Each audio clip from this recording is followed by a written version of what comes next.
wajjin hojjettan jira. San keessaa immoo tokko gara Asmaraatti imaltanidha. Abaa'oo faana haraara taasistaniitiin jirtu. Imalli sun akkam ture? Bu'aan firiin haraara sanaa akkamittiin ilaaltan? Egaa gara Asmaraa kan deemne waamichi dhaaba siyaasaa Oromoodhaaf taasisne hundumaaf tokko hafee tokko akka galu tokko daangessinee tokko simachuu hin turre daangaa tokko malee eessa isaa jiraatu dhaabni siyaasaa maqaa Oromootiin qabsaa'e hundiyyuu galee dhaaba siyaasaa Oromoo biyya keessa jiru waliin mari'atee akka inni hojjetu godhuudhaaf haala mijeessuudhaaf murtiidhuma keenya kanaan dura waggaa tokko dura dabarsine irraa ka'uudhaan adda bilisummaa Oromoo garee Jaal Daawudiin hoogganamu Asmaraa jiru waliin mari'annee isaanis gara biyyaatti galanii akkuma warra kaanii qabsaa'uu akka isaan danda'an taasisuudhaaf gara Asmaraa kan deemne ergaa achi deemnes wantoota jiran irratti yeroo fudhannee bal'inaan waliin mari'annee haasofnee jirra. Akkaataatti gara fuula duraatti waliin hojjetamus deemee tokkummaa uummata Oromoo saba Oromoo cimsuudhaaf duraan durs dhaaba siyaasaa Oromoo gidduutti yoo tokko ta'uu baannellee yoo xinnaate ajandaa gurguddaa qabsoo saba Oromoo kana keessatti tokkummaa qabaachuu qabna. Tokko yoo ta'uu baannellee ajandaa keenya gurguddaa irratti tokko taanee qalbiidhaan tasgabbiidhaan waliin mari'annee hojjennu. Wanti gamaaf gamana wal nu dhiibsisu jiru. Wanti wal nu gaarreeffachiisu jiru. Daangaa irratti miti kan wal dhafaa jirru. Nuti Itoophiyaa fi Eertiraa kaleessa miti. Saba tokko qabna. Sabi tokko kun immoo saba Oromooti. Waan inni barbaadus ifaaf ifa. Sanaaf qabsoofna hoo taane wanti waliin teenyee haasa'u nu rakkisu.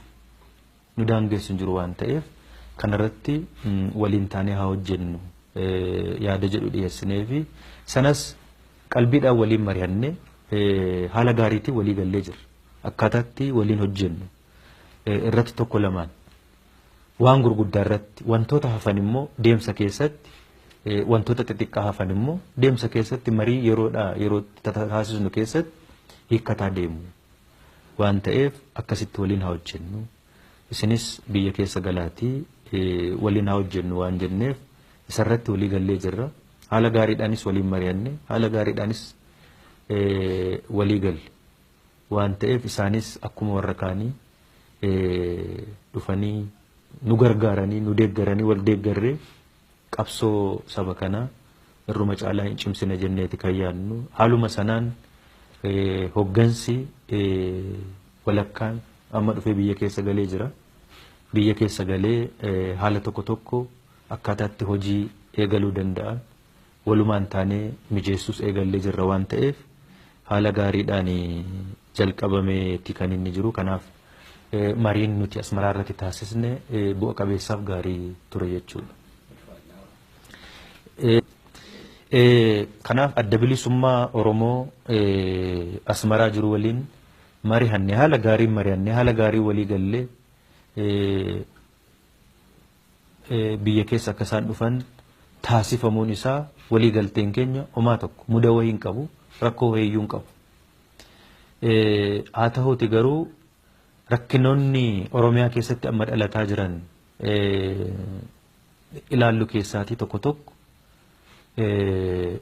maqaa adda bilisummaa Oromootiin namootumti gadi bahanii qabsoo bilisummaa gaggeessina jedhanii tokkoffaa beekamtiidhuma hoggansa dhaaba kanaatiin alatti maquma adda bilisummaa Oromootiin fakkeessanii saamicha kan baran rakkoo adda addaa uumuu kan baran rakkoo adda addaa geessisaa akka jiran ilaalaa jirra. Kanas adda bilisummaa hoggansa adda bilisummaa Oromoo waliinis yommuu mari'an tokko beekamtii isaanii ala yakka akkasii fi badii akkasii akka hojjetaa jiran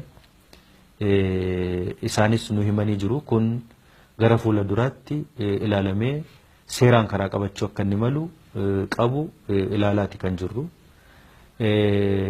gama biraatiinis akkasuma sana jala haguuggatanii daba adda addaa godhuudhaaf wantoonni warri yaadaa jiran humni adda addaa hin jiru.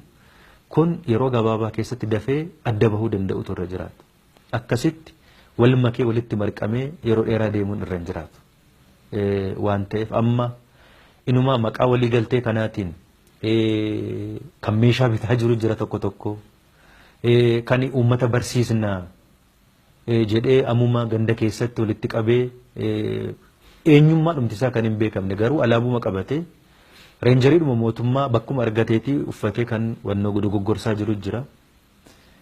Yakkoota garagaraas kan godhaa jiran iddoo argatanitti meeshaa nama harkaa fudhachuu nama harkaa saamuu iddoo tokko tokkotti milishaa harkaa mallattoon akkas akkasii mul'ataa jiru. Kun mallattoo nageenyaa miti. Waliigaltee keenya keessa hin jiru. Akkaataa kanaan waliin hojjennas hin jenne. Akkasittis waliin galle. Kaayyoon keenyas yaadi keenyas waliigalteen keenyas kana miti. Waan ta'eef uummanni keenyas kana baruu qaba. Warri kana godhanis kana baruu danda'utu irra jiraata. Sanaaf immoo karaa seerri biyyattii ajajuun kana seeratti deebisuun immoo dirqama mootummaa ta'a.